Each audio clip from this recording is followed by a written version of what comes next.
Guys, welcome to the Hawk Zone Rundown. We are live. Seahawks after dark. Seahawks follow the Bucs 38-35 at home at Lumen Field. Just a good old-fashioned shootout. But yeah, we follow the 3-2, just in the mix in that division again. Obviously, San Francisco is the top of the division. They take care of the Rams earlier in the week. And so it's, again, back to anyone's division. I mean, even if we took this game, it's still, we would still be right there with San Francisco, with the Niners having the tiebreaker. But, it's one of those things where, this was going to be our true first test to kind of see where we're at. We know earlier on the schedule you sort of broke it down. I know the Pittsburgh game a lot of people had on the schedule where that was going to be a tough one, right? That was going to be a test. You're going into Pittsburgh. We come out, we win that game. But we play a Cardinals team that isn't on our level. Play a Saints team with Spencer Rattler that isn't on our level, and we played a really banged up Niners team. But the thing about the Niners, they continue to get banged up. Like Nick Bosa was playing, and now he's out for the year. And they continue to win football games. So, again, a testament to the organization, the coaching that we have in this division, from Sean McVay to Kyle Shanahan, Mike McDonald. And it just shows that how important that is to an organization when, when your back's against the wall and you're losing guys, and guys are going down left, right, and center, and you are able to win football games. That's a huge thing. So, today, as far as today's game goes, guys, today was a test. We knew it was going to be a tough game. You got a Baker Mayfield coming in, who I've always been down with. I've always been riding with Baker. The guy's an absolute stud, absolute baller. Just finally getting the national recognition that he deserves. And he came into our house today and he delivered. But I thought this guy's been a baller since the day he stepped on the field with Cleveland Browns. I just never understood the hate he got and the flack he took, and I just couldn't understand. I didn't think it was warranted. And he did nothing but make Cleveland relevant. Goes in, and I think they were 1-31 before he got there. Goes in, makes them relevant. The year after they, I don't know if I'm getting the timeline right, but the year after they win a playoff game, right? I mean, when was the last time they did that against the Steelers? Then he has an injury. Then he's dealing with Odell and his dad and all that crap. So, Cleveland's Cleveland. Look at the mess they're in. He goes to Carolina, who's another complete mess. And talking about today's matchup with Darnold and Baker, guys were teammates. They were in that same quarterback room. Just talk about organizations that just don't know what they're doing, right? Carolina's another one, just that doesn't know what they're doing. I mean, you had a guy like, two young players like that, and you're just like, no, I'm good. Like, none of these guys, neither of these two guys are going to be the guy. It's crazy. But, the thing for me is actually when Baker got off the plane and landed in L.A., that was wild. The way he balled, I thought he was going to be the future for the Rams. I thought, hey, this is McVay's dude. And I thought, maybe he could sign with them and maybe sit a year or so. But I didn't think Matt Stafford would keep on trucking, man, because that guy can still play football. Everyone tries to count out Stafford. He's balling. So, Baker moves on. Baker goes to Tampa, and then he finds some success. And even the change with offensive coordinators in Tampa this year, they continue to roll. And to me, that's a testament to Baker Mayfield, right? It just really is. Now he's a veteran quarterback. He's really turned into a leader. So they came into our house and just got into a good old shootout. But look, as far as it goes, man, I'm not going to come on here and sit here and, week to week be, all giddy after a win last week and beat the Cardinals and be like, yeah, this team, 14 wins, 13 wins. Like, we're rolling, NFC champs, division. You look at the games and how the season's progressing as far as this defense and offense is concerned. And you got to just kind of keep an even keel. You got to keep just to get the emotions out of it, because if you don't, then you have a game like this and the way it ended, and then you're like, well, wait a second, wow, all of a sudden, just like that, we're 3-2. Now there's Now all of a sudden the schedule looks a little tougher than you might have thought a couple of weeks back, with having to play the Texans, having to play the Jaguars. Uh, and you're like, well, wait a second, look what the Texans, look at how many points they put up. And man, they're not the chumps that we might thought earlier on, even a couple of weeks ago. We're counting our eggs and thinking, hey, we could easily be, have 6 wins, 7 wins. I think realistically, if we're 2-1 in the next 3, might be stating the obvious, but you're going to take that. I think just the way things are. I mean, the Tampa Bay Bucks were definitely our best test. It goes to show that we are just not dominant at home. Home field means absolutely nothing to us yet. And you can say, hey, look, that Saints game, we dominated the Saints. Saints aren't that good of a football team. They can play scrappy and they play tough, but they're not a good football team. So that, to me, you have to string a bunch of those together. I said after that game, hey, that's a good start. Like, let's get the home field back. Here we go. Like, that was a dominant win against a team that you should be dominant against if you want to be talked about in that next tier of teams. Like, we've talked about the tier in the NFC, right? The teams that came in last year and took it to us were above us. They were a tier above us. Green Bay, Minnesota. They came in and whooped our ass. The run defense, obviously, so Green Bay still was running through us that game. This year, we're thinking, hey, the defense is stepping up. The front seven looks better. This defense is now just adding some pieces. We got rid of some dead weight we had early on. The Jenkins, the 2 linebackers we had, Dotson and Baker. Here comes Ernest Jones. We're starting to solidify now the young front we have with some mixes of veteran leadership with Jaron Reed and and Big Cat and all that kind of stuff. DeMarcus Lawrence on the outside. It's a nice mix. Now, obviously, we were missing a couple of guys today on that defense, and we'll get into that. But overall, my thoughts on the game, guys, there's a lot of positives for me, to be honest. Like, yeah, it sucks to lose, and it sucks to lose how we did, because I think we all felt like, hey, look, we got a minute and change. Sam is balling, and we're going to come out, and that plenty of time. I mean, absolutely, like 3 timeouts, a minute. Like, you might as well have had an hour, right? I mean, it was a plenty of time for him to do his thing, get the offense in control, and get down, at least kick a field goal, right? Unfortunately, didn't happen like that.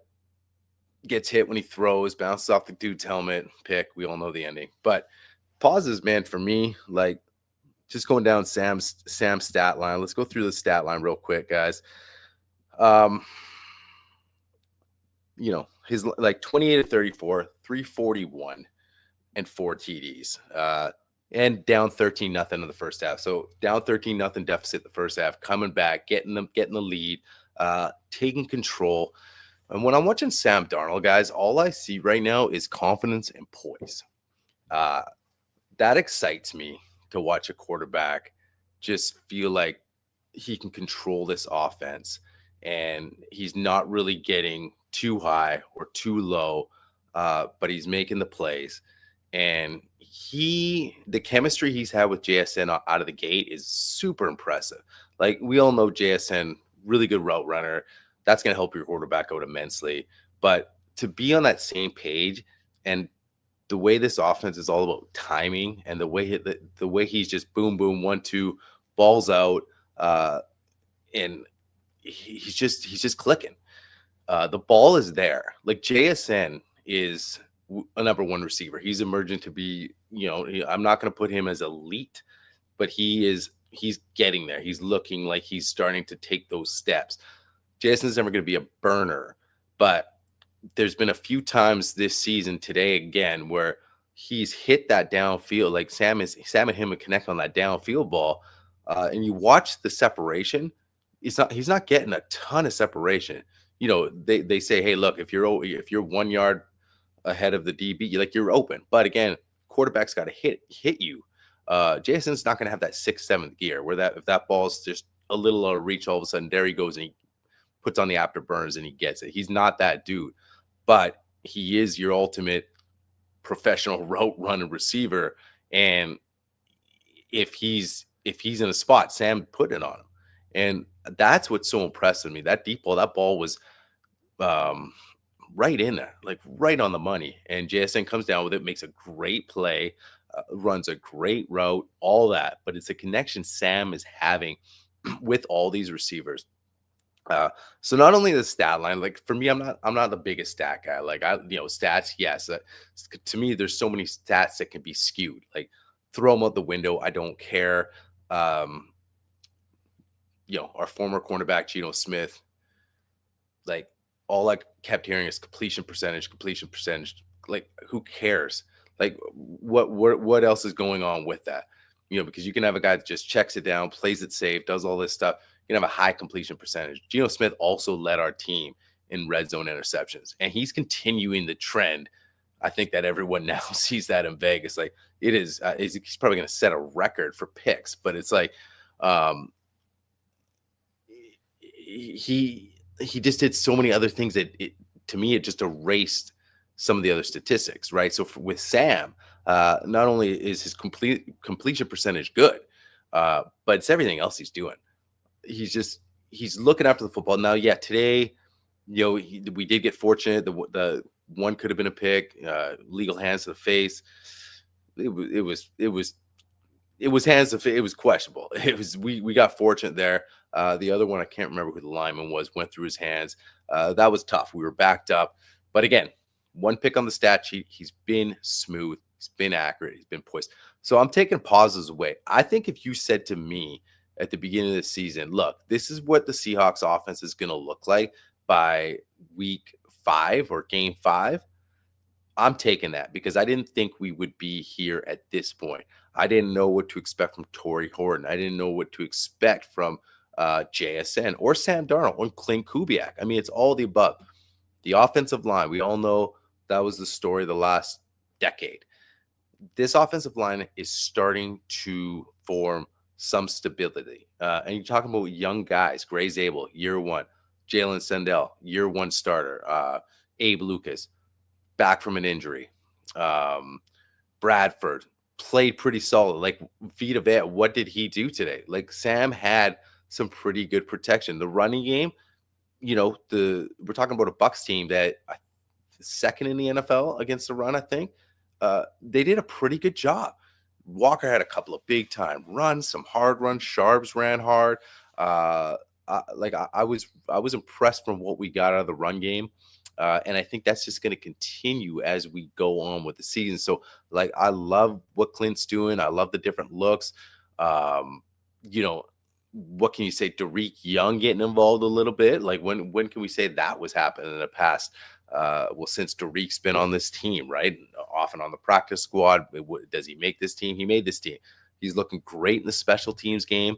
Had a great downfield grab today. You get that guy's confidence going a little bit.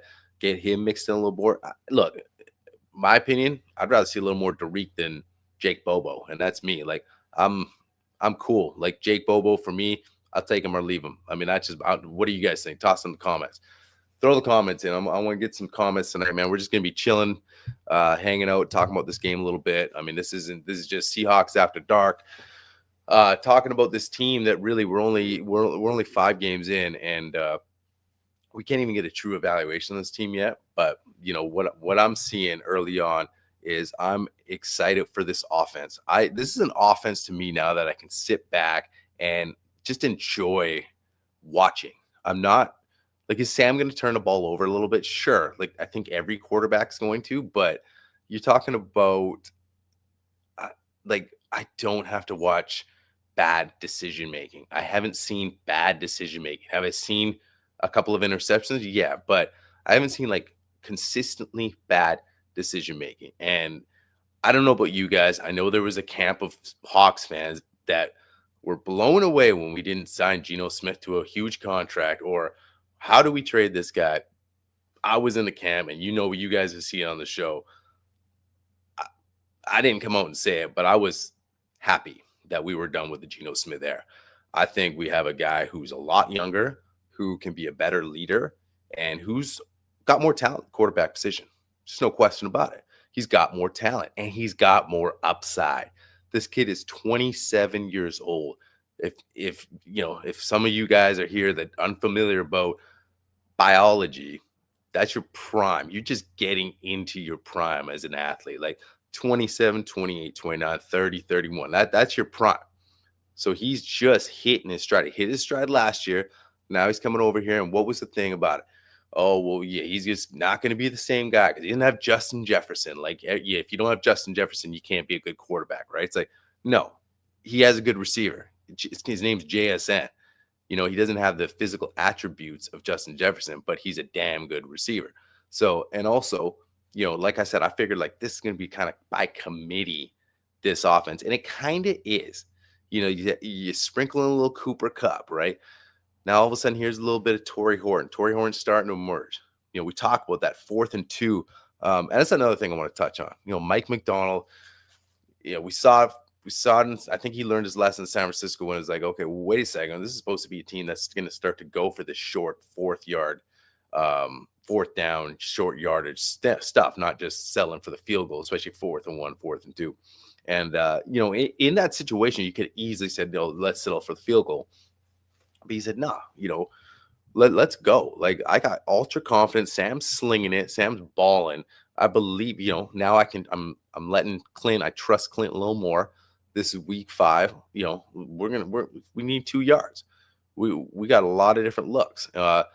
Looks like Sam could have been dead in the water there. He Houdini's it and somehow finds Horton on a 4th and 2 for a TD. Like, that was beautiful. I mean, you love seeing that. And again, the poise and the confidence from Sam Darnold. And I think it's just going to get better. So on the offensive side of the ball, I'm happy where we're at. Like, I think we're going to get better and better as the season goes along.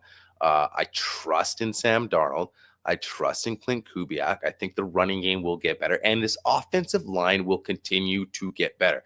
That's the one spot where 5 guys collectively have to grow together. And being so young and meshing, it's going to take time. And I think you're seeing it already. It's going to take time no matter who you put out there, no matter what 5.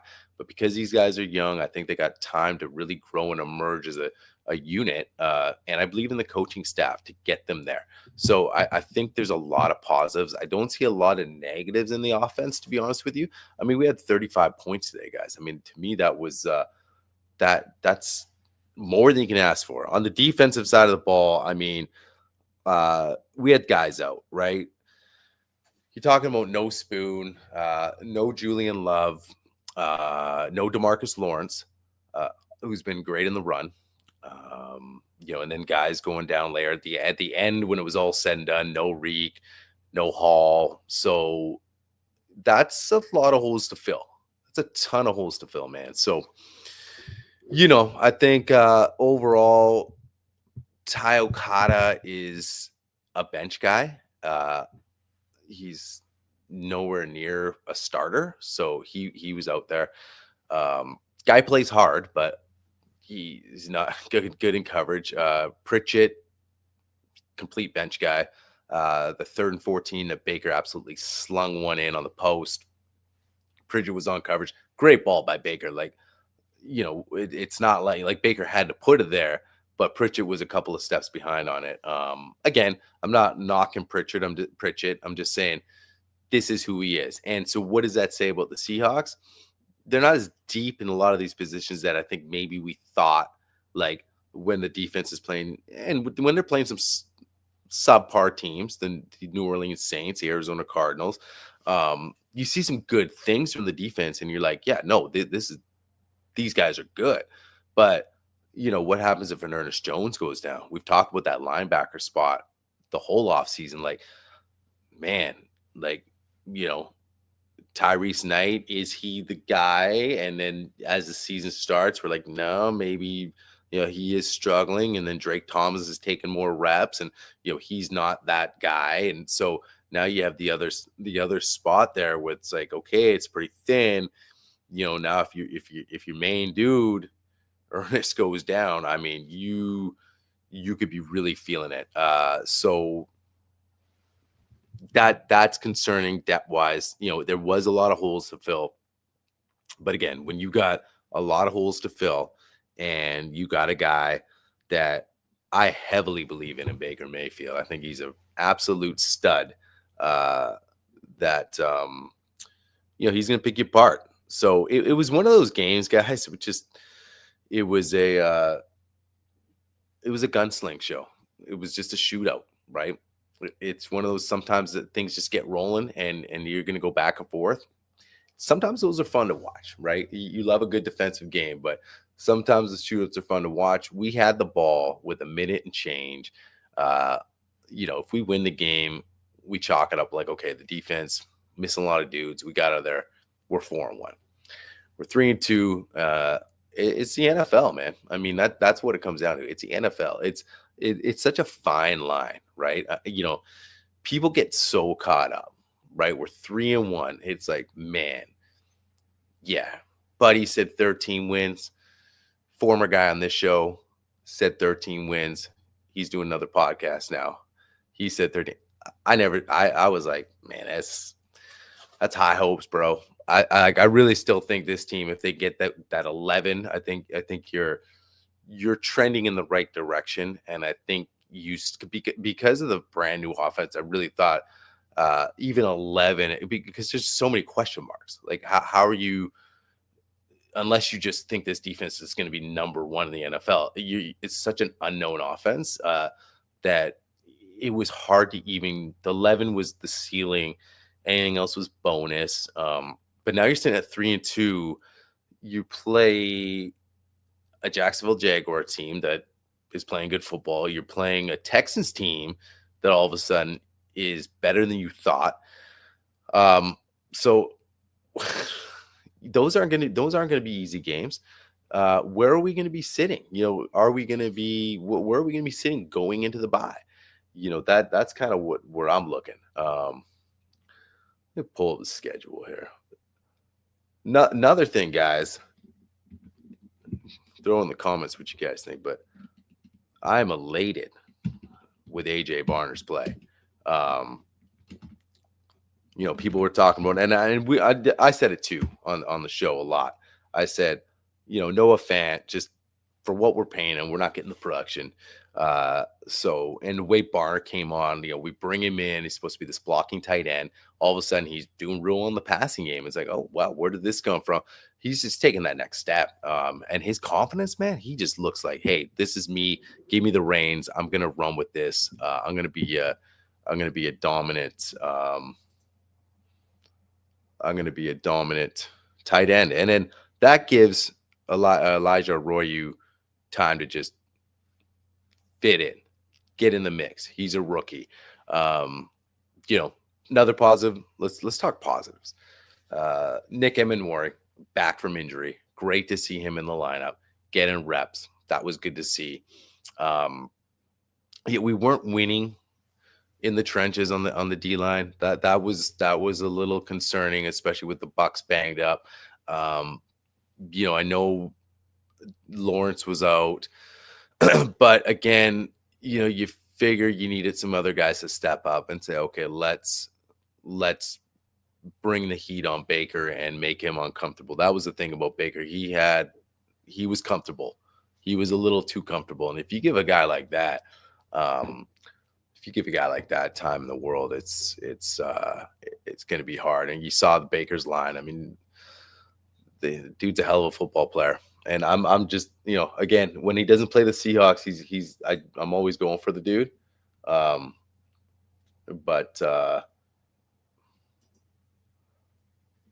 Ian Victor hanging out. Seahawks after dark. I would say not having a dominant edge rusher that can close out games is really concerning. Yeah. That was something we were discussing in the offseason, and I've said it even when Coots was hanging out on the show. We were posing that question back and forth, and I was saying, like, are we still that edge rusher away? Are we that dominant edge away from being elite? Or is it just by committee? We got a good front, and that's good enough. DeMarcus Lawrence on the other side of 30, but he's a great run defender. We got Hall, Mafe, one of those dudes. One of them has to take the next step. One of them has to take a leap. Chenna, get him healthy. So there's another guy. But who is the dominant dude? And that was the whole thing. That was what the Micah Parsons thing was like, man, should we go get him? Should we sell the farm? Should we pay him a bunch of money? We didn't pay DK. We didn't pay Gino. Like, we paid Sam, but he's on a cheaper deal. Apparently we got a lot of cap space. Does Schneider go that route? What about a Trey Hendrickson? What about we've talked about teams that have that dominant finisher. We saw it against us in week 1, where Nick Bosa came in and was the closer of that game.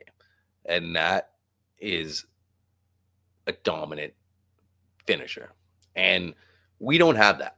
And we knew we didn't have that. And it was going to be, well, is Mike McDonald and this scheme, and we've seen what he did at Baltimore, is that good enough? Is that good enough to be dominant without the dominant guy on the edge? It's early. It's still early. Maybe we do. But again, this was our test today. Like, this was our first test. There's going to be other tests and be harder games. Even when we play teams like the Rams and the Niners, again, when we go to Santa Clara and play San Francisco, in San Francisco, a team I don't care how many guys that are banged up. The team's 4-1. They have Kyle Shanahan. You're going into their house, and I can't even tell you guys off the top of my head, in the last 10 games, I think we've won 1. Maybe I'm wrong. Correct me. No, look at this guy. Nano Chu coming in, 3-2 Hawks, still more solid looking than 4-1 street closed Niners. Man, yeah, they're getting a bad rep with that name. Dude, how many guys are out for the Niners? It's crazy. But like I said, Chu, man, I mean, yeah, I think, yeah, of course, overall, the Hawks, you're going to take the Hawks roster any day of the week as it stands right now. But you guys are winning. You figure out how to win. And that's what we need to do today. We need to figure out how to win. So I'm not making light of this game. I'm not saying, I'm just going to be, here's all the positives and everything's all good. You got to win these games at home. Again, if I was at that game today, I would have said that was a hell of an entertaining game. Sam Darnold, the offense, comes down to the end, and we just don't get it done. We fall short, interception, whatever. Again, we had a chance to get the ball back if we could have stopped them with 3 runs. We had 3 timeouts, used it all the time. Again, just kind of sums up the defensive day we had. We couldn't do it, and that's what a good defense is going to be when we're fully healthy. We can't have excuses. No team's ever going to be fully healthy, but let's fill a couple of gaps out. That's when, hey, if we're that dominant of a defense, if we are a top 5 defense and we have 3 timeouts, we just turned the ball over, we're going to hold them to a field goal, but we're going to get the ball back, even if it's with, 30, 40 seconds left, and we come down and we got at least a chance to tie the game. You have to do that. And they failed to do that. They failed to win at home. Again, we suck at home. Like, that's the nicest way I can say it. We're not good at home. Beat the crap out of the Saints is cool, and I think it was a great dominant win, but we're not back at home, right? We have to string together like 6 or 7 in a row to be back, because we've been so far gone out of home. Like, there's no 12th man anymore. Like, we're the 12th man, sure. You can raise the flag, sure, but it's got to mean something after a while, or it's just going to be, it's going to be all these false promises. Like, what's the point? It used to be you come into our house, it was loud as hell.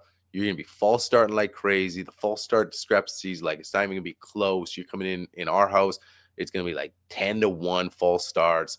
It's because of us, and we're beating you down. It doesn't matter if it's the New Orleans Saints or the Carolina Panthers, or if it's Josh Allen, the Buffalo Bills. They're scared to come in. Every team did not want to come here. If you're a good team, you don't care now. You come in, great. We're going to Seattle. What's Seattle's home record the last 6 years? Below 500. What's so bad about that place? The thing I find funny, do you still hear it on the broadcast, right? Because national media, they don't study Seattle ever, right? I think, and I love Kevin Harlan, but I think I caught him on the broadcast saying this is a scary place to play. Is like, dude, like you in a time machine. I mean, this isn't 2014 anymore, man. Like it's not scary. It's a great city to go to. And if you're an opposing team, like go have a nice dinner, chill out, relax at the hotel. And but it's not a scary place to play. It just isn't. So we got to stop saying that. I mean, we do.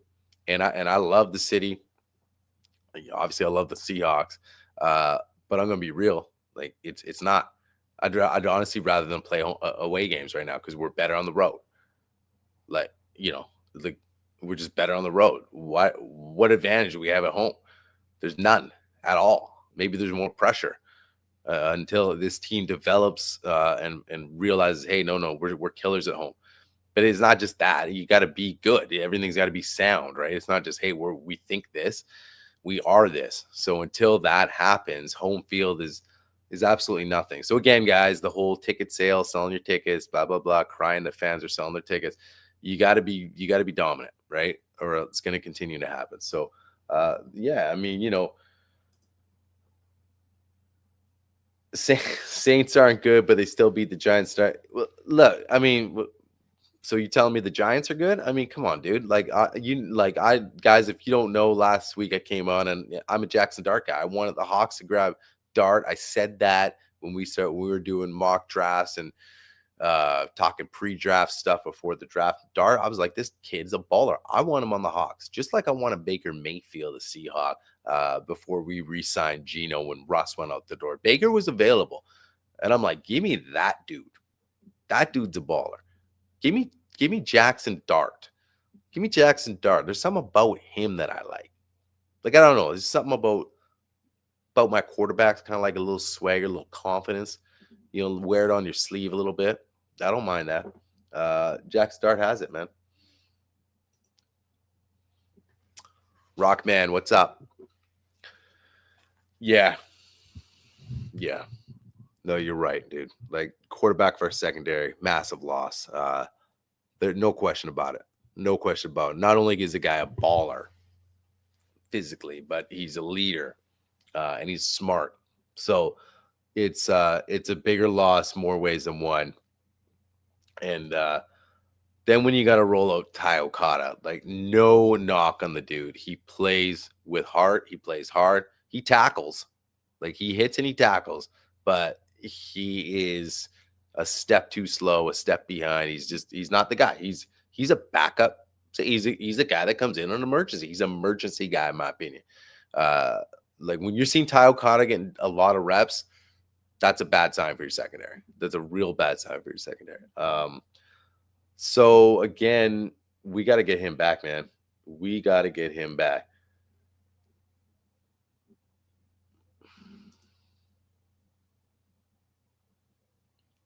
We turned it over. Bucs didn't.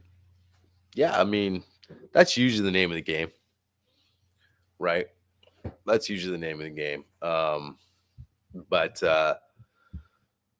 we still had a chance to win at the very end, right? And again, we turned it over, but unlucky. And yeah, we didn't get the takeaways. And I think we've been that's the thing about this season. We've been used to getting the takeaways like we all year, right? We were for game one, like we're getting the turnovers, we're taking the ball away. We just didn't do it today. So yeah, kick up, coming in, hanging out, late night. Appreciate it. Yeah, our D line was really bad. It wasn't good. So that's again now. I think there's questions coming back again. We praise the D line because it's a solid group across the board. Whether it's Byron Murphy, whether it's Big Cat, the interior of that line, and then you talk about the young Derek Hall kind of emerging, and Mafe, and the additions of Lawrence and all this. But man, with that banged up line on the Bucs, and we just really couldn't generate anything. That was a bad game. I'm not going to sit here and be like, okay, now there's all these questions and concerns, but it was a bad game. So you can't string a bunch of those together and then say, we don't need a dominant guy on the edge, right? I think, like, let's get to the bye, see how this D line plays against, real quick, like who we got coming up. So we got the Jags, right? Then Texans, and then we roll, and then the Commanders, and then so that those next 3 games will be, they're tough games. Like, Washington look good, Texas look good, Jags are tough. Like, you look at the rest of the schedule, then okay, then the Cardinals, okay, we should win, but a division game, the Cardinals don't really look good, but then you go and you got to play the Rams. Like, so let's look at, the next 5. If you kind of look at the sched and say, okay, one beatable like game that we should win. Like, it should be one of those things that you should just say right now, W. Because if we're not winning this game, we're like, if we don't win against Cardinals, we're in trouble. We're not as good as we thought. I think we should beat the Jaguars, but again, they're a tough team. They're going to be tough. None of these next 3. Washington's going to be a really tough game. So I would say, in my opinion, they're all tough, man. Commanders, Rams. So if we won 3 of the 5, I will take that. Let's say I'll take that. That will give us 6 wins and 4 losses. That's solid. That is solid.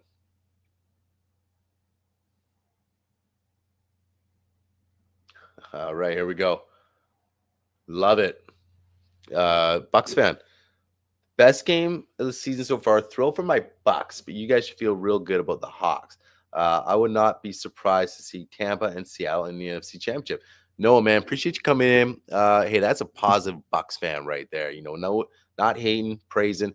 Best game of the year. Look, if I was a Bucs fan saying, hey, I'm coming in to Seattle, again, my feel. It's not a big deal anymore. But you're playing a road game, you're flying across the country, and you're playing a defense that, Mike McDonald's getting a lot of praise, and you come in and you're Baker Mayfield, no Mike Evans, but you got the Buka kid, man. You guys got a good one. You guys got a good one there. And Baker's just a baller. Noah, I don't know if you caught the whole show here, but, I freaking love Baker Mayfield, and you guys got a real good one there, and I think you should feel good. This was a great game. You guys put up 38. Baker just played great the whole game. So yeah, man, that's it's good stuff. What's our Max thoughts on dudes hot dogging and dropping the ball short of the goal line on gimme play TDs? Instant 1-game bench warmer for him. Colts. Yeah, we've had back-to-back. I didn't get a chance to see this one this week. I'm definitely gonna watch highlights. Look, I played the game. I don't understand it. I'm all about the celebration. I get it. I get you're hyped. But I don't understand that. I know the ball, the little ball let go. I get it. But just get in the end zone. Like, just make sure you're 5 in. I don't get it. Like, like, if you're a pro athlete, should understand where you're on the field. Like a receiver, like when they're toe drag swagging, like, it's amazing to watch some of these guys, especially some of these big body guys, being able to have that body control, know exactly where they are on the field, like by the inch.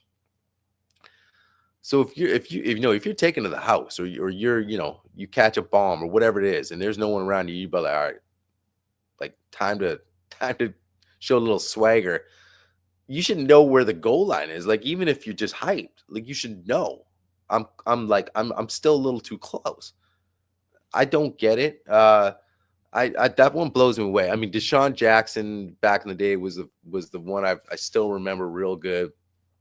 But then there's been a few. They seem to slow down. There was a good gap of like, okay, we kind of got rid of that. And that's come back a bit lately, and now back-to-back weeks, man. Are you kidding me? One game bench warmer, man. It just depends. Like, what if it's your boy? Like, what if it's I mean, what if it's JSN? You know, everyone's gonna say like you can't bench him a game. I think you would be. I think if you're Clint Kubiak, you ripping him on the sideline. You're ripping him hard. Um, if it's a young cat like Torrey Horton, you definitely ripping him. Locker room, you blast him. They watching film. This ever happens again. I think it's one of those if this ever happens again kind of thing. If you're like a megastar, like I mean, you can't keep him out of the lineup. That's the thing. One game bench warm, like yeah, that's a little harsh. And again, I think it's case by case, right? If you're Jake Bobo, yeah, like whatever, bench of a game. Like I said, I'm good either way on Bobo. Like I know there's a give me more Bobo group. Like again, no hate. This is not me saying I'm not trashing dudes. I respect all the guys on the team, but if Jake Bobo was tomorrow no longer on this roster, it's not going to affect the Seahawks, in my opinion. I think there's other guys that I like. What Derek Young is doing is stepping up in this offense. Like I like what potentially he could add to this offense. We've already seen what he's doing on special teams. Like man, he's had a couple of nice returns this season already. That's been impressive.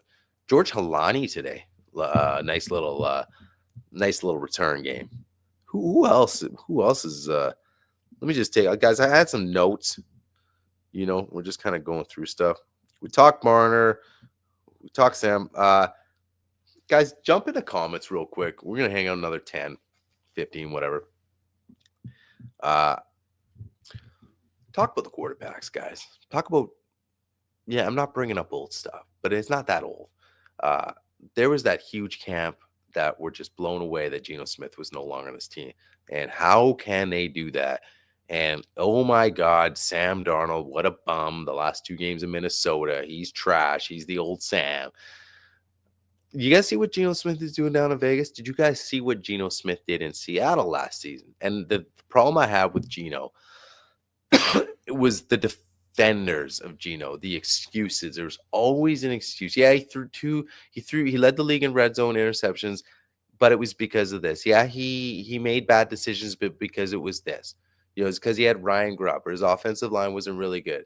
At the end of the day, you have to take responsibility for yourself. And when things are happening over and over and over again, sometimes you have to look in the mirror. And for me, there was that group of people that just didn't think he should have ever looked himself in the mirror.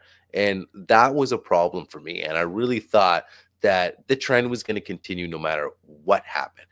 You shore up the offensive line, you bring in another offensive coordinator. I didn't think Clint Kubiak and a better offensive line was going to do well if Geno Smith was still here. I didn't think that was going to work at all. And the other big thing was his age. He was getting too freaking old. I mean, I didn't get it. Everyone thinks everyone thought he was 21 when he was 31 because he sat on the bench.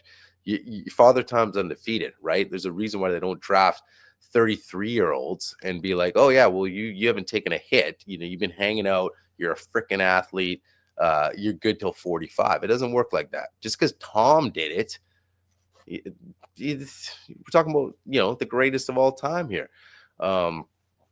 Rodgers is barely doing it, right? So that's about it. I think I remember Russ when he was 25 said he wanted to play till 50. How's that working out, right? It just doesn't work. It doesn't work. Geno is now showing that I think his age is starting to show. It really is, because he's never been a good decision maker. Now I think his arm might be going a little bit too. So a couple more picks today. I think he's going to set a record, man.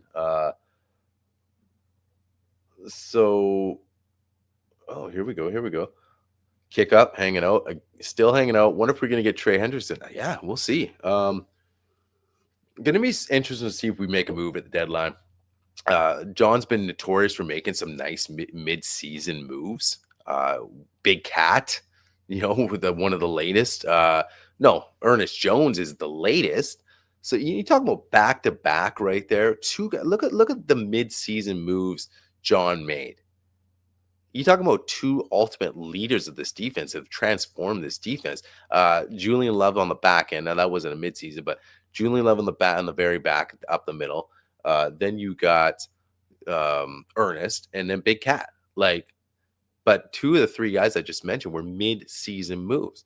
So he's got a very good track. We knock John sometimes about free agency in the offseason, but for some reason, he figures out a guy to really bring in that can do some damage. When this D line was just atrocious, Carlos Dunlap, I remember him. He came in, remember that? Came in, really kind of helped us out a little bit there. Just he finds these guys mid-season that other teams are just, they become expendable. And we really figure it out. So I want to see what happens. I'm interested to see if we get something going. QB conversation is going to be a topic all year, unfortunately. Yeah, I mean, I don't know if is it unfortunate? I mean, look, here's the thing. I think, and look, Ian, if it was the other way around too, I know you know this. If it was the other way around, if Gino was doing some things in Vegas and Sam was struggling, man, would we not hear the end of that? Like that would just be, like John Schneider should be fired right now. And it's not like that, even though it's the other way around, because I feel like Sam had to kind of prove himself all over again because the knock he had, because he kind of ended the season poorly. And then because it was like, okay, well, he just had that one good season, but he fell off. He was old Sam Darnold again. So I felt like he had to prove himself again. He's off to a great start. Geno Smith is playing terrible. And, Pete Carroll's just, the Mike McDonald turning the page, and now with Sam Darnold, it is so refreshing for me. And I hope it is for every other Seahawk fan now that was riding with Geno, because it's time to really look at reality and say, look, this kid is 27, hitting his prime. He's a better quarterback. He's more talented at the position. He's got more skills than Geno Smith has ever had. You're talking about a third overall pick. You're talking about a guy who was highly touted coming out of school. Like, this guy was a very, very talented player. He ended up in a shitty organization. Then he went to another shitty organization. People think you're supposed to turn magic, even if you go to the shittiest organizations. That's why I was super high on Baker. Baker went to some crap. We all know the Browns are probably one of the worst in the biz, and then just makes him relevant. And then people were like, oh, yeah, he sucks. Oh, where's this coming from? All I see is a baller. Now look what he's doing. But he's in the right situation. He's also older, right? It takes time to develop. Like Sam Darnold, like he was 20 years old coming to the league. It's like, let's write him off. He's written off. Oh, he's on the Jets. He should do something. He should make him winners. Like he's not. He's a bum, right? He had some injuries. He's just not. He wasn't in the right spot. He's a better quarterback than Geno Smith, and there's no question about it. So to me, it was so nice to flip the page and just be like, okay, let's go. Like we got and look at Minnesota, right? I mean, it's crazy what some organizations do. Yeah, I mean, I think it played into our favor big time that Sam kind of struggled those last couple of games in Minnesota, because if he balled out and they go even further, then you'd have to think they'd have to bring him back, right? I mean, I just, what would be our choice now in the quarterback market? So, and Josh Sire was always high on Sam Darnold. So it made sense that once the move was done with Geno, he brought him back in. John Doe, I hope Griffin is activated. Pritchett ain't yet. Yeah, that'll be interesting. We bring in Shaquille Griffin, obviously an old face. The Pete Carroll days, it felt like a Pete move, bringing an old face back. But you think now, because maybe we just need that veteran dude in here. Pritchett ain't it. I agree with you there. So we'll see what happens. It's going to be interesting. Woolen goes down. I'm going to segue into that because Zach comes in here. I just saw this, man.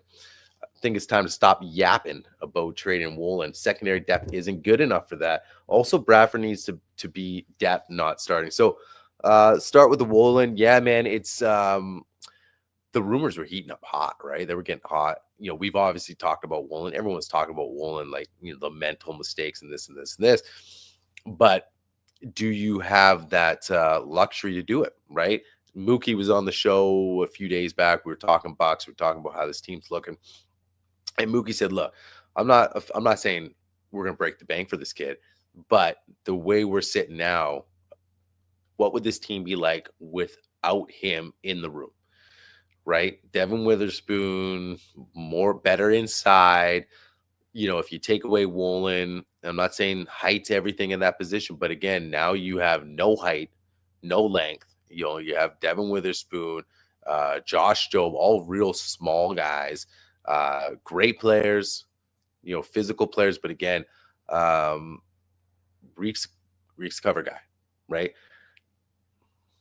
You know, I might be leaning towards Zach here. Like, let's chill, right? Because your trade value is not going to be there. Like, I don't think you're getting a mid-round pick.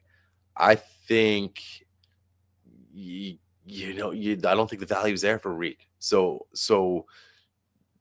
I think after this game, and especially because, like I said, you're playing a team like the Bucs, who was your first true test, that you might say, look, let's chill out. Let's keep Reek.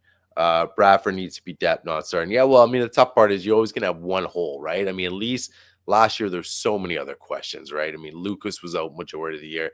You're playing musical chairs with like Lamea and the kid from Div 2. I can't even remember. He's no longer here.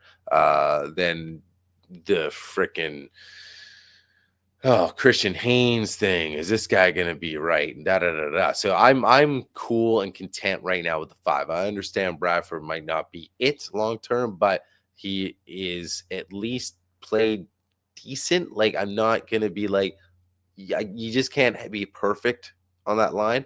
I think Gray Zabel's gonna turn into something good. I'm okay right now with Jalen Santel, and I obviously like our bookends.